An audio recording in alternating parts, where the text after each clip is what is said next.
And I'll wait like 1 minute just to see, but if not, we'll just get started. Okay. I always like to wait to see if anybody's going to come in. Where's Justin? Justin's always Right, Justin. Justin always makes it in. That is true.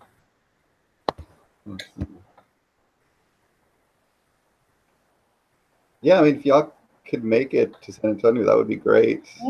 I know it's a trip, but Not really. It's always something going on that same weekend.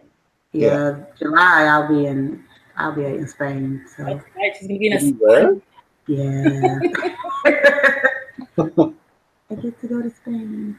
That's awesome. All right. Somebody joined. Probably Justin. We are going to go ahead and get started. Hey guys, welcome back. I'm Ebony Harris. And I'm Elisa Bokeen.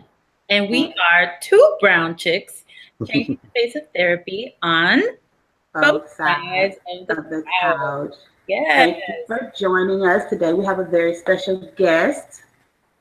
Yes, I'm so excited. If you joined us for our Changing the Face of Therapy webinar, then you got a chance to hear some of what Dr. Manuel had to share with us that day. And so we're so excited. We have Dr. Manuel. Zamarripa is here today, and he is with the Chicana Psychology.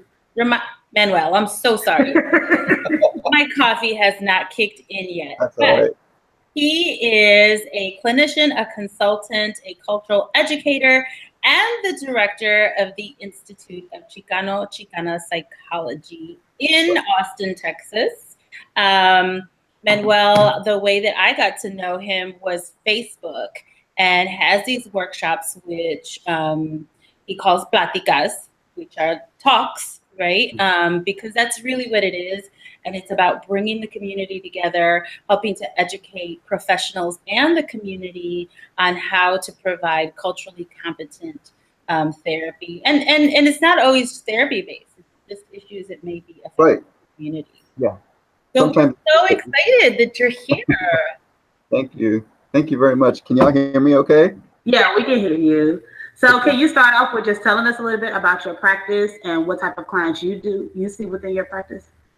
Yeah, right now, I was thinking about it, and of course it makes sense, but sometimes we don't, step back and look at what we're doing. So I'm glad that y'all sent some reminders about that. All the clients that I have, 99% of them are folks of color, and primarily Latinx, and they're almost exclusively young adults right now, which is a shift, I think, for me, because before I was seeing a little bit more couples, and I used to work with adolescents a lot, mostly boys of color, 13, 14, 15-year-olds. And so, but right now it looks like it's kind of young adults, a lot of transitional issues in that, that stage of life. Almost all clients of color right now, people of color. So awesome. Fantastic. Awesome. I think that is true. You don't think about like the people that you're attracting until you kind of take a step back and look at your practice and like, oh, this is cool. And especially when you're able to really resonate and be like, I feel good about who I'm working with. And that's when you should really start paying attention to who your clients are, because that's who you should continue to work with. And you see clients in Austin, correct? Right. Yeah. Okay. And we went to, was that Dallas when we met some people from Austin, and they were saying how it's difficult to find clinicians of color there? Yes, it was when we went to the Dallas Happy Hour, and then TAMFT was there. And then and they knew you though. Yeah, because we mentioned we mentioned you. They're like, oh yes, Manuel, and it's been at the Austin Happy Hour too. So you definitely have made a name for yourself, and are known for the work that you're doing. Yeah. Definitely. Yeah. So you were one of our panelists for the town hall, and one of the things you said that I feel like resonated with most of the people, us and everyone else there, was therapy is ours. And when you explained it, I felt like everyone was kind of just enamored and just taken aback because we've never really heard it in that way. To claim it as something that belongs to us. And so can you kind of expand on that a little bit and say more about what you meant by that statement? Yeah, it is part of, I think, what marginalized peoples and brown peoples have to do in different areas where we reclaim certain things that have kind of been in a lot of ways taken from us or packaged in a different way. Mm-hmm. And so, you know, the mental health field, the way it currently is, definitely, you know, the modern way of doing it definitely has its, I guess, its beginnings kind of with the Freudian, you know, perspective, because what he was really trying to do is he was really trying to take this helping profession and take medicalize it. I mean, that was really like he tried to connect everything to physiological. That's why a lot of his theories are sexually based, because he was trying to find something within the body that explains everything, right? So and so kind of our mental health, you know, legacy currently stems from that, even though, you know, most people definitely see things more broadly. But because that's kind of the modern take on it, you know, the modern root, I think it, you know, it has a very narrow perspective that we are not, the narrative we're familiar with is that therapy just doesn't seem to be for us, you know, Black and brown folks. Right. And a lot of our people, a lot of our folks, a lot of our gente, they feel that, like, why am I going to go to this you know, thing that seems so foreign, right? Right. And so I think that's the point where, if we look at it, this is a practice and a way of doing things that has been kind of hijacked, because, you know, Black and brown folks and our ancestors and our people have always come to different people in the community that had certain wisdom, right? Whether it's elders, spiritual leaders, we've always come to circles, which now we call group therapy, right? And That's true. we understood the benefit that of community and of sharing, right? We didn't have this mentality necessarily that we were an island unto ourselves. And so therapy, the idea that we go to someone, if it's someone like what y'all are doing and what we're trying to promote that is culturally responsive, right? And if that's the person on the other side, then that process, you know, is something that we've been doing for generations, for hundreds of years. So I think it is kind of, it's kind of unpacking what's already there. But when I say that, it is also kind of a new idea, because it's the idea of reclaiming this idea, this notion that therapy is ours. This is something that we have done, and our people, the people that we work with, and our families, you know, and our relatives. That's it. You know, it's a way to explain it to them, like, this is ours. This is what we've been doing forever, and this notion that we've had probably just like 5 generations back, you know, in our families, is a pretty new one. That coming and talking to somebody is something that we don't do. It's something that we have done. Now, part of what we're all doing is expanding the mental health field and the idea of therapy and the idea of mental health, and exactly what y'all are saying, like, therapy is dope, and all of that idea is expanding it. And that's where our people can come into the fold. You know, as long as the gatekeepers are people that aren't understanding of who we are and our legacies and our history, if those are the gatekeepers of the field, then it's going to continue to shut us out. But if we continue to expand it, then we can go back to this idea that this is something we've always done. You know, it's in our history. It's important.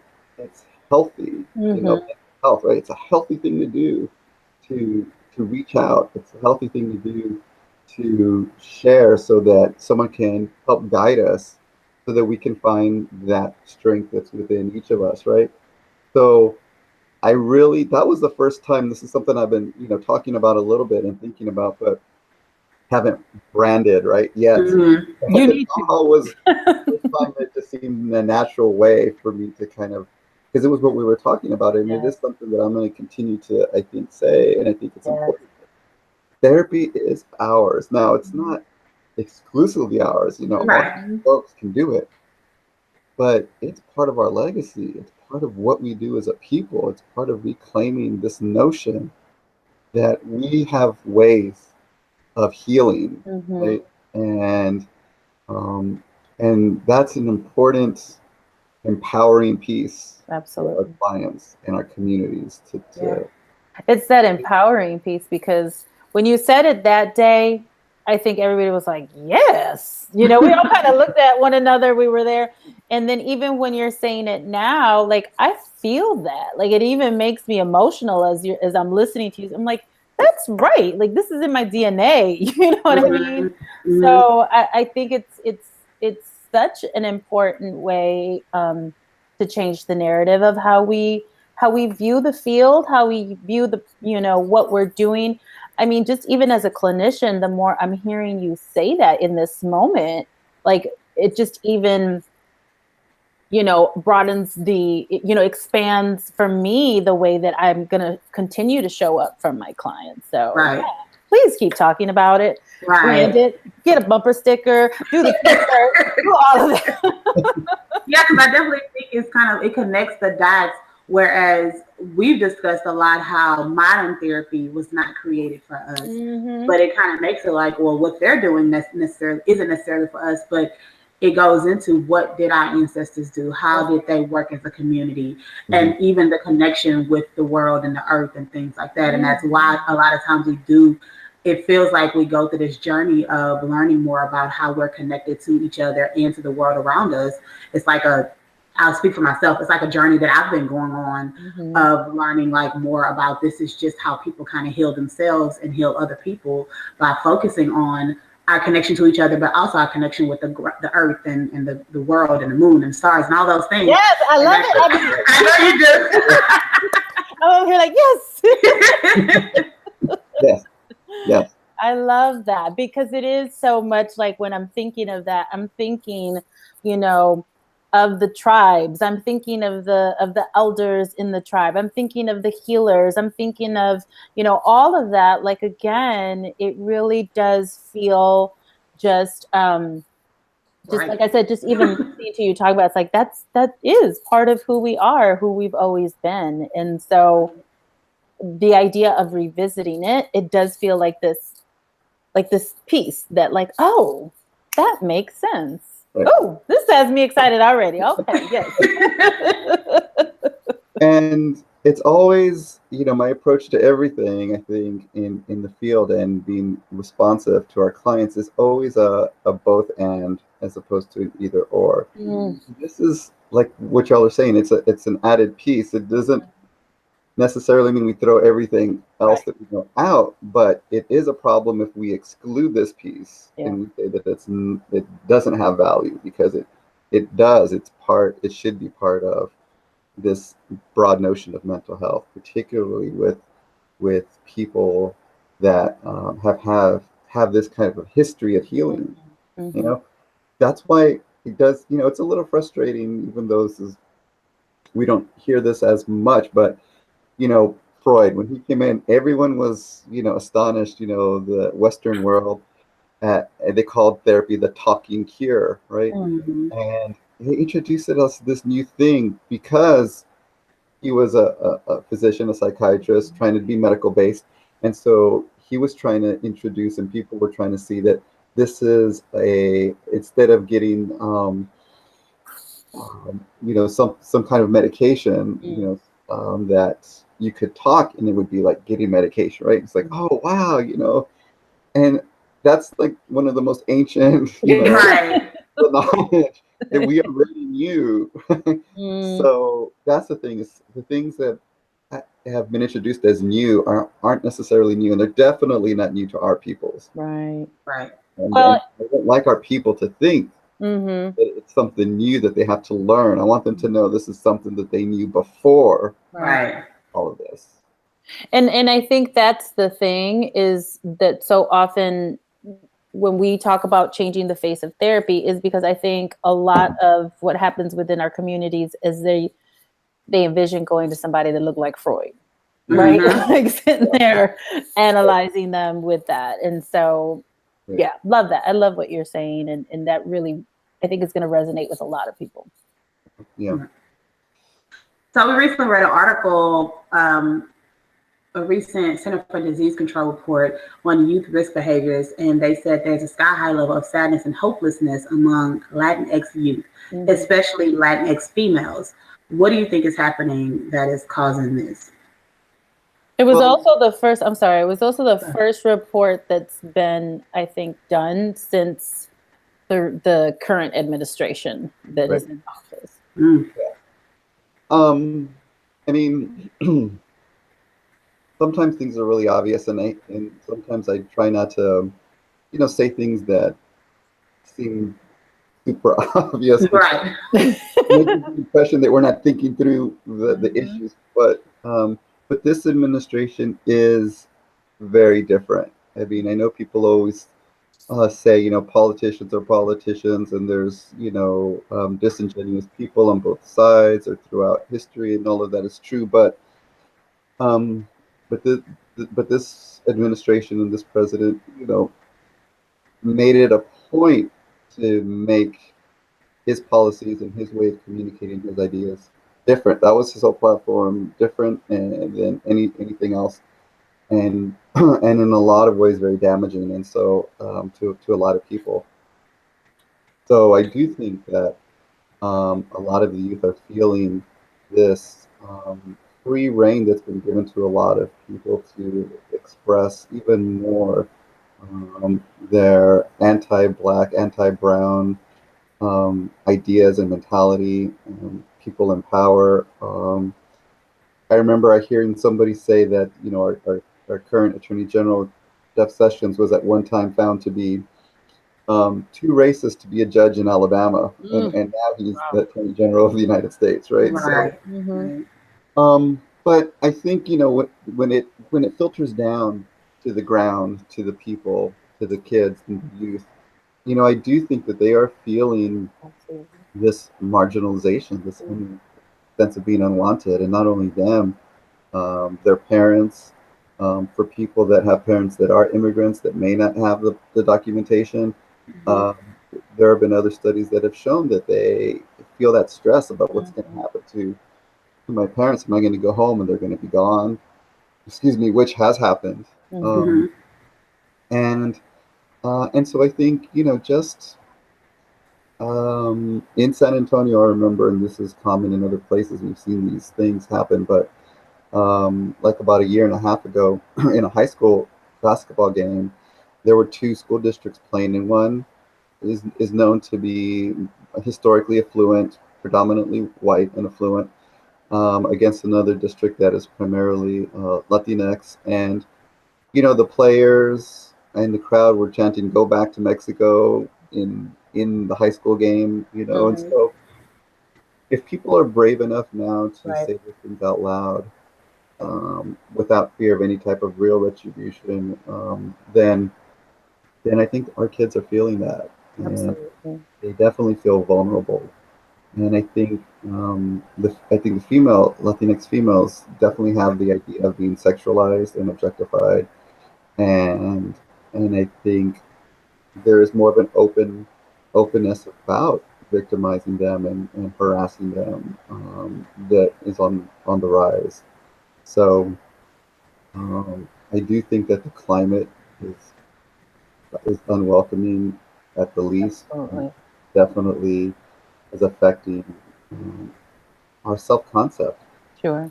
One, you already have populations, both black and brown primarily, that K through 12 have very few representation. Right.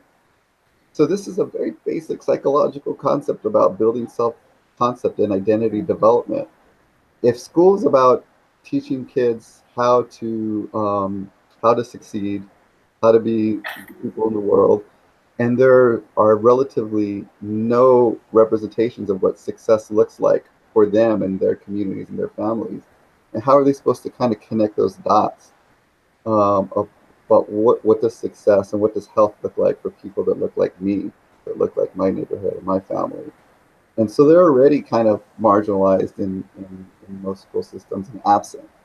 And then you add kind of this definite assertive negativity onto them, and then you see things like they've been feeling sad for what, more than 2 weeks every day over the past year. That's pretty significant, Right. for our kids. Yeah. I think, sorry, my computer froze for a little bit. But no, I agree with everything you said, and especially the boldness that the administration has kind of put in some people, where they feel it's not in hiding anymore. And I remember at one point everybody would be like, you know, I want to know who's racist. I want to know who feels their way. But it's different when you're young, and to have it so blatantly like thrown in your face, like that's something that's a little more difficult to handle and understand, you know. And kids nowadays are definitely, it seems to be more exposed. Not even just, well, along with the fact that people are a little bit more bold in the way that they talk to minorities and in the way that they interact with them, but also just in general, of course, social media and all those things, where they have more knowledge of what's really going on in the world, whereas some of us were a little bit more protected when we were younger. Right. Right. And I think there was an article that came out a couple of years ago that I repost every once in a while on Facebook, and I'll do it again. And it's the title is "Millennials Are More Racist Than They Think." And, you know, one of the points is that they try to see things, they try to transcend race, right? But when there are real differences in cultural values and economic differences, which often intersect, then they do have particularly negative opinions. And so one, you already have that's there, Right. and two, it's almost like when racist people get to decide, which is happening now, people in power get to decide what racism is, Right. then racism doesn't exist. Right. Right? It's like the goalpost for what's offensive or discriminatory keeps moving back and back. And the people that get to decide that are the ones that are in power, are the ones that are the perpetrators. So, of course, you know, from their perspective, you know, there is no problem. Like, Right. they're the ones that are now in charge of defining what problematic is. Yeah. Yeah. That's very unfortunate. This is very, very unfortunate. So when it comes to therapy and the, I guess, I don't know, for like more modern therapy is what I'm thinking. How do we decolonize therapy? How do we make it very clear that it is ours? Right. Couple of things, you know, always have popped up to me, and this is something I think that we all as a field and people invested in this type of work should continue to kind of expand and add our voices to. But I think one of the things is to really emphasize that there is a room for what we call knowledge, like more modern formal education, and wisdom. And we, you know, if we talk to people, you know, almost any therapist, they would acknowledge that. But I'm talking about kind of more intentionally and being aware of that. And I'm also talking about equalizing those, because I think we still privilege, again, both and, not either or, not getting rid of course, like, why do we go through our master's degree? Why do we look exactly. Right. Yeah. Because there's still knowledge out there, you know, and even our ancestors, you know, were always striving to build more knowledge, right? So, but it's about also saving a place for wisdom, right? And wisdom may mean looking at how we construct knowledge differently. assuming that people come in with a certain degree of knowledge about how to get through the world, even though they may be stumbling, even though they may have hurts that need to be healed, that they have a certain knowledge about how to get through the world, and that comes with a certain wisdom. But we also ourselves have learned through colonization, I call it growing up, to dismiss the wisdom that our parents and grandparents teach us. Right. And so for me, part of therapy, when it makes sense, is spending part of that conversation kind of helping people remember what they don't know that they know, right? And so in a very real way, it's kind of like when we talk through this notion of kind of what's worked for you in the past, kind of on a deeper level, like, can we try to remember what were some of the stories that your mom told you, your dad told you, your grandparents, your uncles, your aunts, anything that seemed different than what you were hearing everywhere else. Right. That's one kind of way of kind of trying to get to some of the wisdom that might be there. Right? And so I think privileging wisdom with formal knowledge is really important, trying to recognize that. I think it also means stopping our worship of individualism, and stop equating individualistic perspectives with health. I think the field in general, the modern field, has gotten so many things right. Especially for Black and brown folks, like, we need to learn to take care of ourselves. We need to stop putting ourselves in situations where we continue to invalidate our existence and who we are, right? And that's done because for a lot of reasons, but we also need to find ways to facilitate healthy connectedness, and relational and interdependence.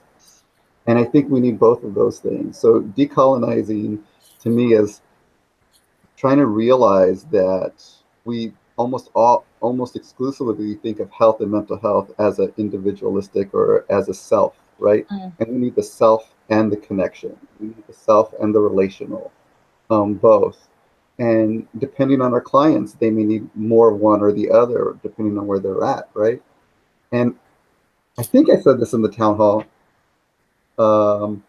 but because a lot of the times when we talk about poor boundaries within families, sometimes that's when a lot of sexual abuse happens, in a lot of other ways, because we don't have those clear boundaries set up, right? And so then when people maybe hear me talk, because I've heard some of these comments about the importance of family connectedness, well, that can also be really unhealthy. I mean, I've seen people, not want to tell their story because they feel retribution. They might have retribution from their family, and all those are real things, unhealthy. And so what I try to distinguish is that relatedness can be healthy and unhealthy, as individualism, right, can be healthy and unhealthy. And so the unhealthy parts, one example that I see in like the individualistic families, is that's when you see a lot of self-harm, right? Cutting or anorexia, a lot of eating disorders, particularly for females, a lot of substance abuse for there are a lot of reasons but in this case, because they haven't learned, even in their family, to value that relatedness, so they turn their pain inward, right? And so that's an unhealthy way of looking at individualism, right? And so what we need to do in terms of the decolonizing process is have both, and realize that both ends have healthy and unhealthy manifestations. Right? It's not about forget the family and focus on yourself, or self and focus on the family. It's like, what's healthy and unhealthy in each of those. Right. That and balance. That, we can uncover a lot. Right. It sounds like, and this is probably just my school brain, but I'm hearing like a lot with even MFT like theories, and you know, Attachment. yeah, exactly, or enmeshment, but like you know, kind of separating yourself, getting yourself together, but then coming back into the family in a healthy way, but still making sure that you have that relationship because it still is important. Right. It's not about completely detaching and living your own life separate from your family. Right. It's about learning how to be healthy yourself and then bringing that healthiness back into the family and maybe even affecting the way the family interacts. But so which makes sense. Which I think, you know, I think it's interesting, you know, like when you're first generation, right? Like, so you're growing up here and you're where it is more of this kind of individualistic type of values. And then, you know, and I can speak for myself, you know, coming from a Mexican family where you don't leave home at 18. Like, what is that? Right. And so that in and of itself, when you're first generation trying to also find the balance between all of that can be an added level of confusion. Right. And I think again, like sometimes when we're talking with those type of intergenerational issues, sometimes it's an intergenerational conflict that can maybe be misperceived by maybe a white therapist as a cultural issue, or it can be a cultural conflict that sometimes is misinterpreted as just a generational issue. Yeah, kind of like sometimes it's clear cut that it's one or the other, and sometimes it's that navigation, you know, that you were talking about, that it's a little bit more complicated. We have to navigate with our clients through that process. Right. So these are topics that you regularly talk about in your workshops, right? And that you have in Austin, and they're for therapists, but they're also for the community as well. What do you have coming up? Right now we have one that's primarily geared toward mental health professionals in San Antonio. And it's one that I've done. Some of them, you know, I you know, do every once in a while because you don't reach everybody the first time. So this one, I call it browning your counseling, or brown your counseling, which fits with kind of everything we're saying. You know, get this notion, you know, that we need to brown it up. You know, and that's what y'all are doing. You know, I would brown it up, right? Right. Exactly what y'all are doing. And so and it's about, you know, some notions about working with Chicanx and Latinx clients, you know, and coming from what I call a Chicanx affirmative perspective.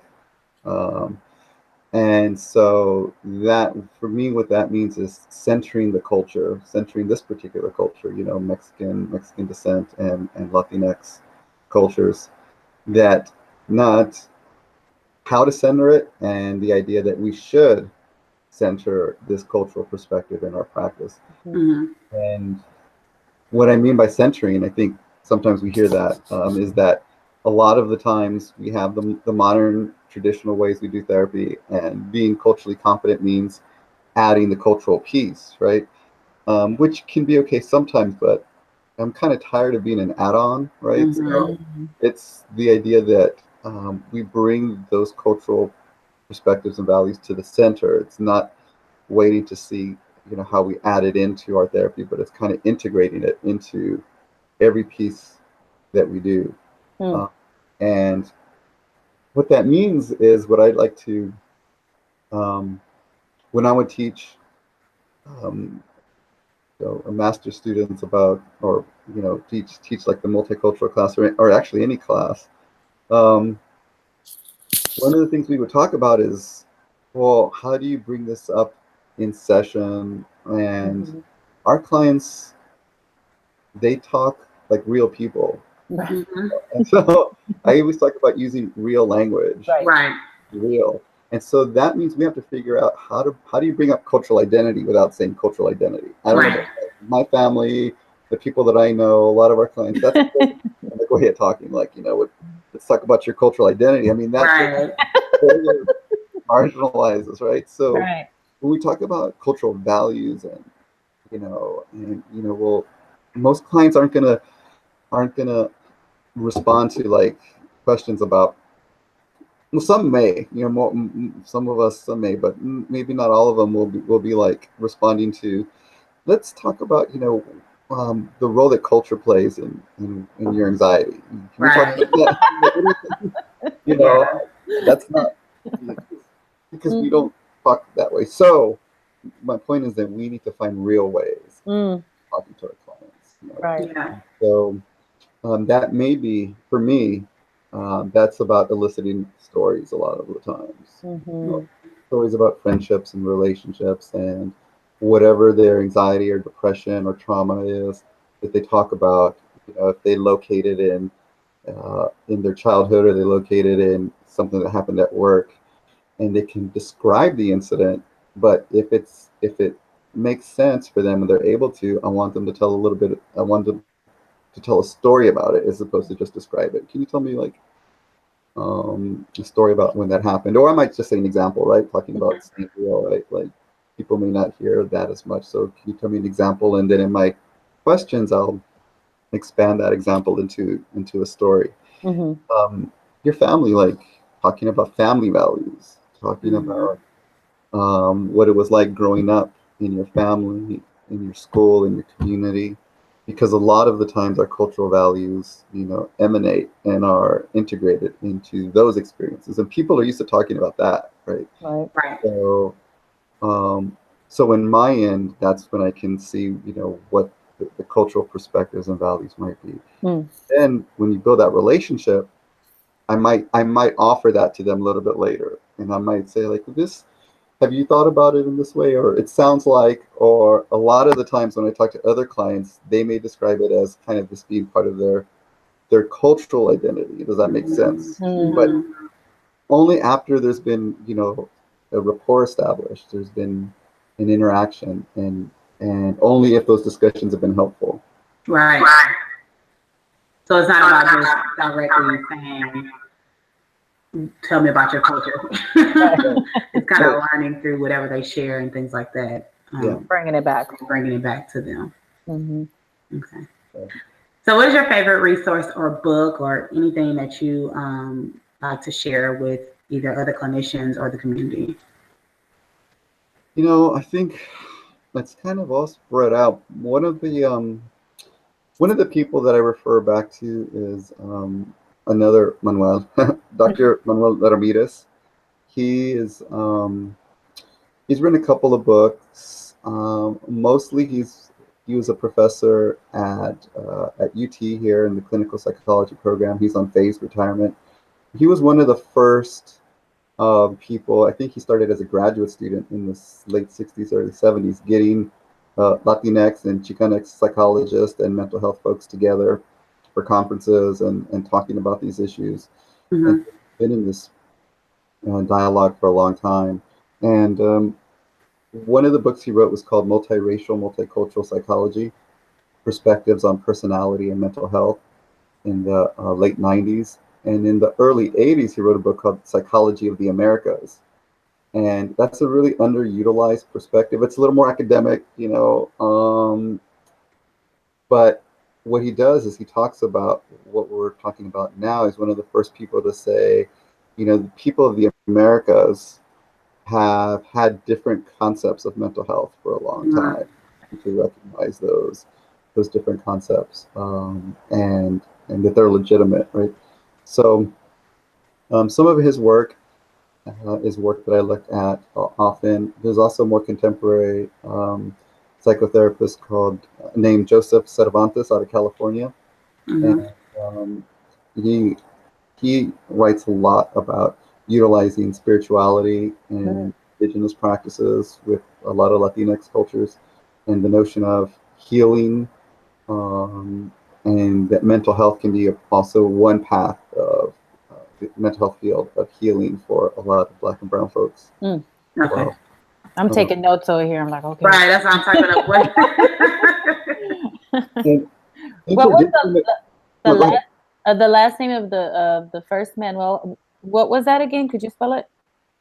The first Manuel Ramirez. Ramirez. Oh, okay. Ramirez. That's my mom's maiden name, so I know how to spell that. Okay.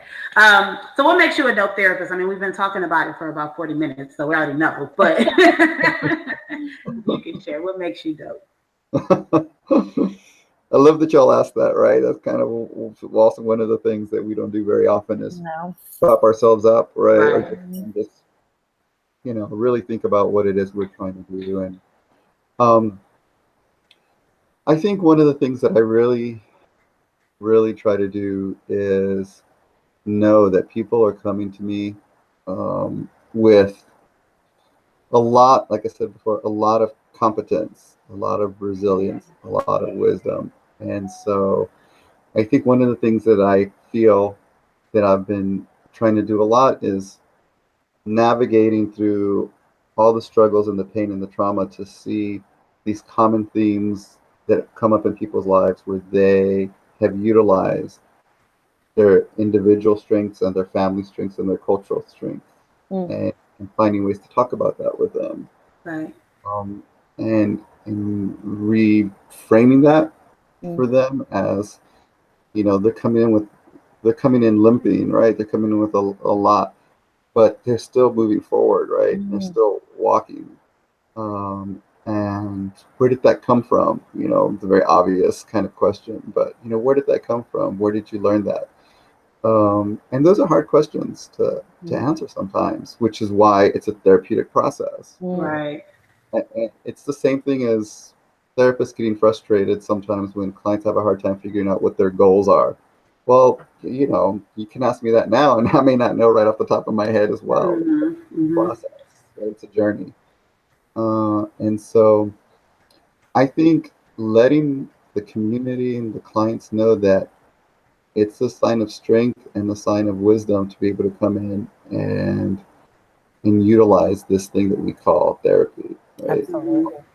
And so I think trying to communicate that this is just one way, and acknowledging that it's not the only way. Right. That it's, I think it could be a great way. It may not be for them, maybe, but we're really going to try to get through this, and we're really going to, see what can come of this. Yeah. And I think that there's a balance between, like, I'm not going to impose my stuff on you, my beliefs, and I'm not going to be the one that's going to tell you how to do it better, right?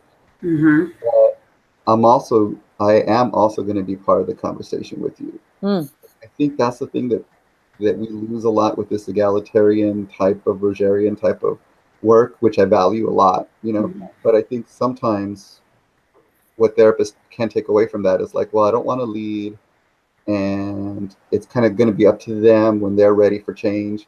And I think we shortchange our clients more times than we think, and we leave it on them to get ready for change, because we are also change agents, right? It's a collaborative conversation. So I can't change for them, right? But I can work to be collaborative. I can work to make a climate where they may be more apt to take that step. If I leave the step all up to them, that's that individualistic thing coming through. Like, well, I don't want to impose. I don't want to be directive. It's up to them to take the step toward me. Yeah, but you're talking about people that have been told their whole life and for generations, don't take that step, right? Like, good enough, you're not worthy enough, or all those different things.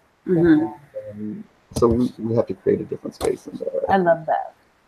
I love that, because Ebony and I talk about that all the time. Like, that our approach is more of this, we're in this together type of, not I'm the therapist and so I am, the all-knowing. So I love how you describe that of, I'm not imposing, but I'm offering that process to them to facilitate that change. Right. And it may not be directive, but it's kind of like you're creating a safe space for change to happen. And I may give suggestions. I may, try to help you facilitate it or help you along in places where you don't feel like you have the strength to do it. Right. Yeah. Love it. Awesome. So, okay, how are you working? And it probably goes back to the workshops and all the things that you have going on, but how are you working to change the mental health game for minority communities? Well, yeah, I think the stuff that we're doing, in the community with the workshops and the trainings and bringing mental health ideas and addressing them and bringing them to the people as opposed to having them walk to us. Mm-hmm. A lot of the times in the field, we talk about clearing the pathways for clients of color to come to us.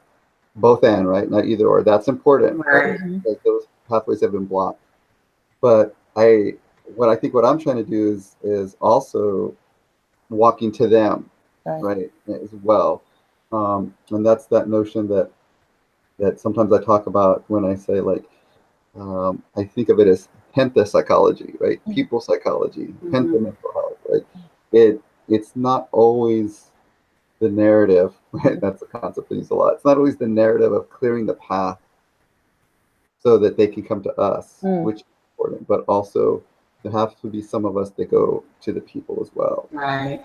So I think there has to be a two-way. That's where you build trust. That's where you reintroduce mental health field to our people as something that they can come to when they're ready as well, right?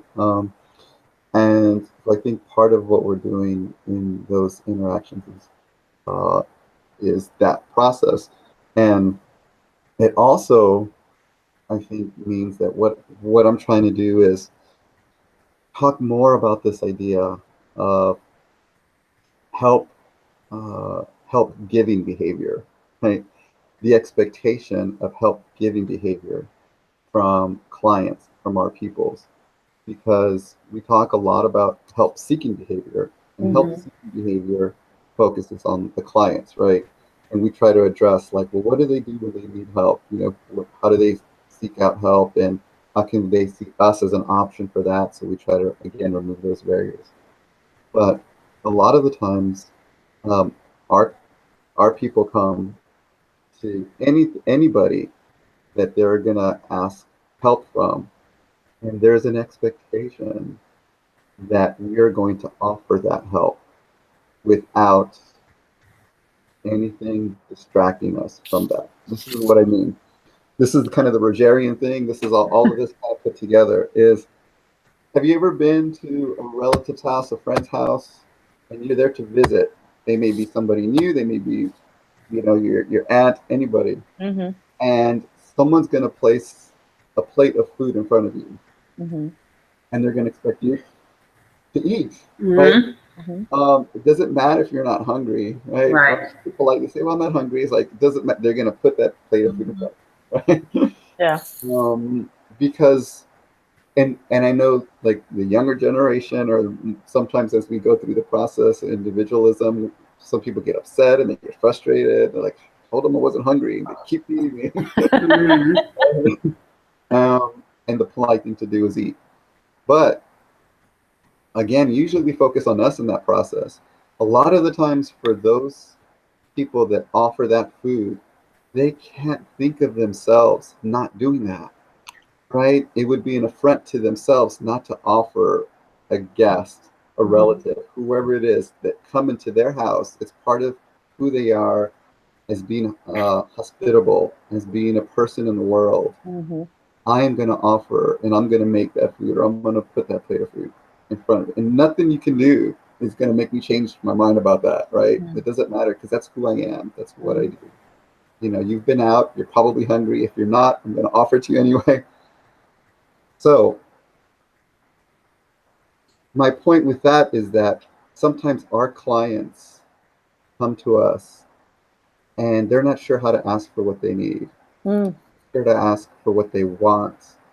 Particularly a lot of female clients have been shut down, and a lot of female clients of color are used to other people being more important than they are, and they're used to other problems being more important than the problems that they have, that they may think are just not as important.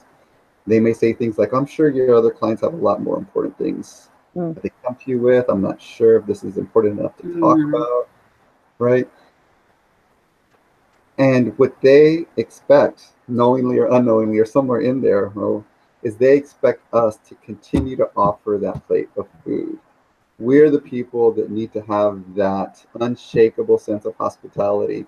No, tell me about that, because I've known too many therapists that they're well intentioned and they work up to a certain point, and then they're like, "Well, okay, this is your time. I'll definitely listen to you if you want, but if you feel like it's not important, then we can move on to something else. Or they stop offering. They stop Right. offering because there's a certain point where that individualistic mindset says, well, it's up to them, right? It's up to them to change. It's up to them to let them know, right? And so there's this expectation that we're going to continue to offer help. No, it's really okay, and you might do that several times. Right. You have to, talk about different things, right, in the process. But we're not going to give up trying to connect, trying to be collaborative. Maybe you don't think this is important. It's important to me. We can offer things, like we can offer our own appropriate self-disclosure. I remember when something was really bothering me and I wasn't sure if I should tell somebody, and all I needed was someone just to sit with me 5 minutes longer, one session longer. Right. Then I would have been ready, right? So I think that help offering behavior is the other side of the help seeking behavior, and that's us. And our clients expect us to continue to ask, continue to offer that help. Right. Oh, I love that. I love just everything that you've said and kind of really looking at what we do and the field itself from this perspective. I think it just makes so much sense. And I think it is, again, that piece that, can really resonate with so many of us because it is maybe that part that we're missing. Yeah. Love it. Yeah, definitely. Well, the last question is kind of, and again, I feel like this has just been a summary of what we talked about, but why is therapy dope, especially for minorities? I think it is because it helps us realize that we matter in the world. That's right. Yes. Love that. I love that. You always have so many quotables, Dr. Therapy is ours. You said something earlier too, and I was like, oh, like just so many, pearls of wisdom. And I think, just from the times that we've been able to chat with you, and I had the privilege of going to one of your platicas, which that in it of itself, they're very much set up like what you're talking about. I loved that at the beginning, we're kind of coming together. It is very community oriented. Even that time that I went, there was community members, there was therapists. And so I always feel like I learned so much just hearing you speak. So thank you so much. I feel good this morning. We definitely appreciate you being a guest on this show and dropping all those little gems. And I hope people that were either watching there or that will listen later, really pick up on it and get something out of it. And especially therapists and understanding how we need to be a part of the process and not just facilitating the process. Because I think that truly will help clients, especially minority clients that are, still kind of hesitant about this whole process. Yes. So, all right. Do we have anything we need to announce, Elisa? So tomorrow we have our webinar. Yes. Our very own Justin Smith, founder of the Queer Center, is going to be having a webinar that is when culture and sexuality intersect in the therapy room. So that's going to be fantastic. You can still register for that. If you are on the directory, then you have access to that. That's part of your membership. And we are hopefully, Pride Month is still going, so you can still get those Pride shirts. Proud Therapist, Proud Ally. They're on the Melanin and Mental Health website. Use the promo code PRIDE for that, for a discount, and show your support for our LGBTQ brothers and sisters as well. And I think that's it for this month. I can't believe that we're moving into July. We're going we're the second half of the year already. That is overwhelming. Yeah, next month we will have a local happy hour here in Houston. And then we have more webinars coming up. So just stick around, follow us across social media at Melanin and Mental Health, Melanin Health on Twitter, and sign up for the directory if you're a therapist, because you not only get listed as a therapist so that our clients can find you. We tell people all the time, there's not a week that goes by where we don't get several requests for people looking for therapists. They hear us talking about all of these topics and themes, and they're like, okay, now where are they at? So let them make it easy to find you, and then you get access to these webinars and all these additional perks as a member. You get priority being on the podcast. We just want to do everything we can to connect the community with these therapists that we're telling them we're out here. Right. We're out here. And we're changing the face of therapy on both sides of the couch. Yes. So thank you for joining us. Thank you, Dr. Manuel, for joining us. Thank you for everyone that's listening. And we will talk to you next week. All right. Ciao. Thank you, Dr. Manuel.